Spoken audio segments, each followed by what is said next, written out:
रास्ते में आए हुए भय और प्रलोभन को स्वीकार नहीं करता, कदम नहीं लड़खड़ाता, तब उसके अंदर ये 33 गुण प्रकाशित हो जाते हैं।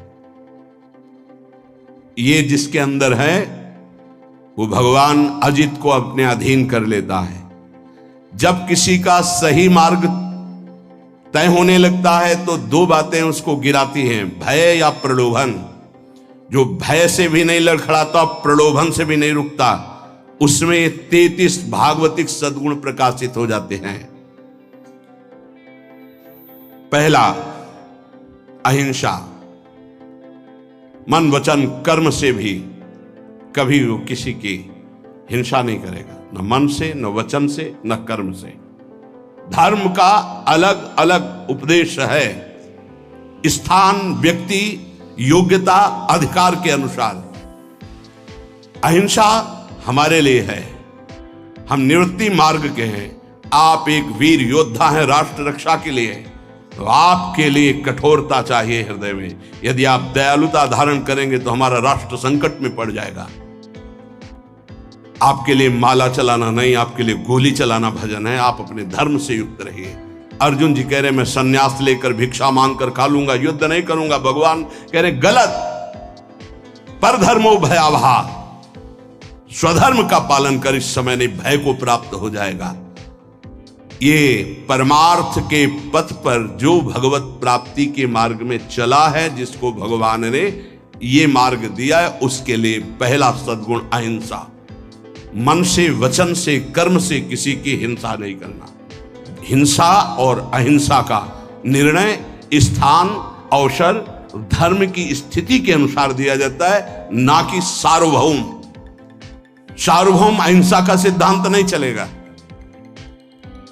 हमारे धर्म का नाश करने आ रहा, हम अहिंसा व्रत लेकर बैठे, हमारी मर्यादा, हमारे राष्ट्र, हमारे धर्म का नाश करने जा रहा है, तो इस समय हिंसा ही अहिंसा से बढ़कर के भी है। ये समझना होगा। इसलिए बहुत विवेक परमार्थ में चाहिए। जो निवृत्ति परक साधक हैं, उनके हृदय में अहिंसा धर्म का प्रादुर्भाव होता है, और अहिंसा धर्म भी अपना रूप अलग धारण करता है। जैसे वेन राजा ने भगवान के विरुद्ध आचरणों की स्थापना करनी चाहिए, तो संतों ने जो अहिंसा व्रत के परम पुजारी, उन्होंने उसकी हिंसा कर दी, क्योंकि उस समय हिंसा ही सबसे बड़ा धर्म है। और उसके शरीर से फिर मत कर भगवान पृथु को प्रकट किया। ये बड़ा सूक्ष्म विषय, धर्म बड़ा सूक्ष्म विषय है। दूसरा, सत्य। मन से जो सोचा गया, वाणी से वही बोला गया, आचरण में वही किया गया, उसे सत्यवादी कहते हैं। सत्य वचन में जरूर होना चाहिए। तीसरा, आस्तेय, चोरी ना करना, कभी भी किसी की चोरी ना करना, ये भगवान के भक्त में आ जाता है। चौथा, ब्रह्मचर्य। अगर गृहस्थ है तो संयम के अनुसार ब्रह्मचर्य, एक नियत समय के अनुसार ब्रह्मचर्य। विरक्त है तो आजीवन अखंड ब्रह्मचर्य। ये लक्षण प्रकट हो जाता है। पांचवा, अपैशुन, कभी किसी की चुगली ना करना। ये साधक ध्यान दे, कभी किसी की चुगली ना करना। कैसे? तुम सुना, उसने ऐसा ऐसा ऐसा आग लगा दी, फिर उसकी बात तुम्हें सुना, जिसकी बात थी वो तो ऐसा कह रहा है, दोनों भिड़ा दिया, मुस्कुरा के चल दिया। तो तुमको ऐसी जगह भिड़ाया जाएगा जहां मुस्कुरा ही नहीं पाओगे, क्योंकि वो देख रहा है, तीसरा कोई देख रहा है, वो ऐसी जगह भिड़ाएगा कि तुम्हारी महीनों की मुस्कुराहट गायब हो जाएगी।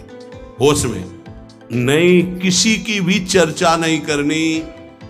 इनकी बात उनसे कहना, उनकी बात उनसे कहना, इसे चुगली कहते हैं। शास्त्रीय भाषा में अपैशुन नहीं करना, ये हृदय को मलिन कर देता है।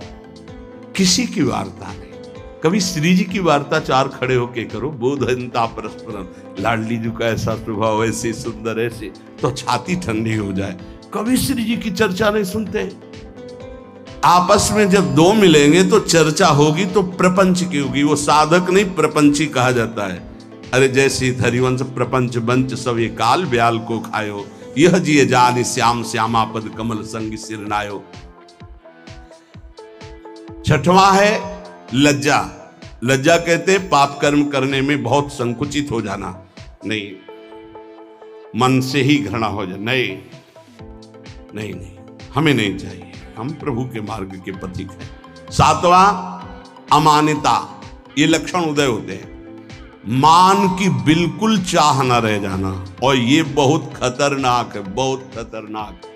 सबसे पहला लक्षण है ब्रह्मबोध महापुरुष का मान रहित होना।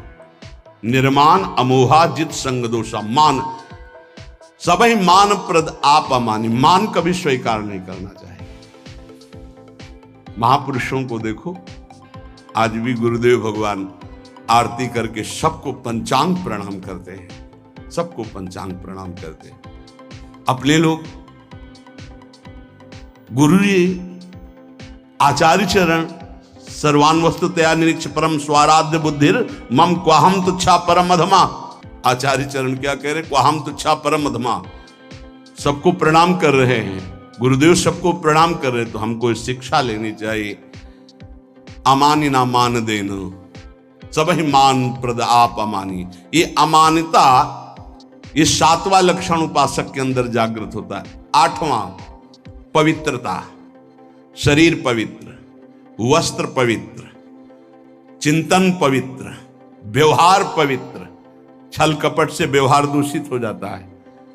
अरे बहुत बहुत, अगर आप भगवत मार्ग में, तो कभी ऐसा मत करना, क्योंकि जिससे कर रहे हो और आप उसके बीच में ईश्वर विराजमान है, उसी की आराधना के मार्ग में तो चले हो। पवित्रता, शरीर पवित्र हो और वस्त्र पवित्र हो। ये आपका लोक शंका, मल त्याग आदि बहुत सावधानी से पवित्रता का निर्वाह करोगे तो शरीर राग का नाश हो जाएगा। ध्यान रखना, जितना पवित्र हो कोई, उतने शरीर राग का नाश होगा। ये उल्टा लक्षण है। शरीर को पवित्र रखना, शरीर राग का नाश। शरीर को अपवित्र रखना, अत्यंत ममता आसक्ति शरीर से हो जाएगी। देखो, इसीलिए अत्यंत ममता आसक्ति शरीर से है। नवा संतोष। जैसी परिस्थिति प्रभु ने दी उसमें राजी रहना। जोई जोई प्यारो करे सोई मोहि भावे। कोई चाह न रखना, ये संतोष धन है। इसी से सारी कामनाएं नष्ट हो जाती हैं। बिन संतोष न काम न साही, और अछत काम सुख सपन्यों नाही। बिना संतोष के कामनाओं का नाश नहीं होता। तो उपासक के हृदय में संतोष आ जाता है, जैसा प्रभु ने दिया। आज सब्जी भी नहीं है, प्रभु की बड़ी कृपा है, रोटी अकेले पा ली। आज रोटी भी नहीं है, जल से काम चला लिया।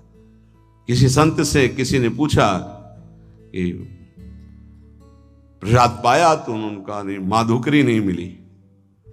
फिर क्या पाया? बोले पा लिया है। क्या पाया? बोले भूख को पा लिया है। आज प्रभु की इच्छा है से भूख को पा लिया है। संतोष। काहू सो कछु न चाहोगो, संतोष। 10वां तितिक्षा, महान सहनशील। दूसरे के कटु वचन, शरीर की पीड़ा, ऋतुओं का प्रभाव, अंदर की जलन, संतुष्टायन के नवा। तितिक्षा, ये महान लक्षण है भगवत प्राप्ति के मार्ग के पथिक का। जरा सी बात में विक्षिप्त हो जाना, चिड़चिड़ा स्वभाव कर लेना, नाना प्रकार की असत वृत्तियों में दौड़ जाना, ये साधक का स्वभाव नहीं होता। बड़े से बड़े कष्ट को हंसकर सहना, बड़े से बड़ी विपरीत परिस्थिति को मुस्कुरा के सहना, ये भगवान के पार्षद का लक्षण होता है। आप भगवान के पार्षद हैं, भगवत मार्ग के पथिक, चाहे गृहस्थी हो चाहे विरक्ति।